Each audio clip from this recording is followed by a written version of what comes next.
میخوام تو این ویدیو چند تا از خفن ترین کارهای سنگ نمکمون که واقعا جز زیبایی های نادر نمک ناور رو به تصویر بکشم براتون.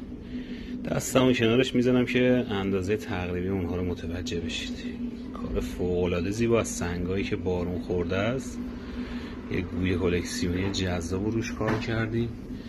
داخلش کامل خالیه، یه کاسه بوده قبلا، برعکسش کردیم، پر نورش کردیم و این زیبایی فوق‌العاده رو ازش درست کردیم. قیمت اینو براتون میذارم توی کپشنش. یکی دیگه از این کار خفنایی که تو نمک ناوه، این کاسه رسی که بارون خورده فوق‌العاده کمیابه. گوی‌های خیلی خفن سفید رنگ رو براش انتخاب کردیم و روشن کردیم. گویش خودش تنهایی یه دونه اثر هنری طبیعیه.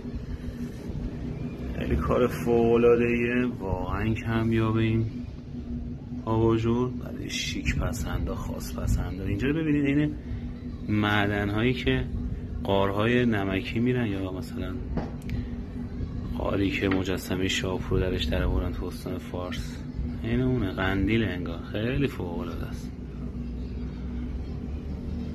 هرچی تو جزئیاتش میرید بیشتر زیباییشو متوجه میشید.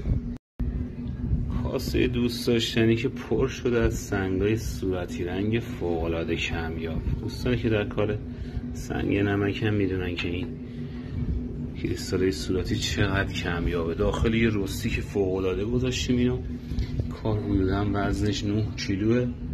همه چیز کمیابه، هم رستی که به صورت کاسه در اومده، هم این سنگای فوق‌العاده کمیابش.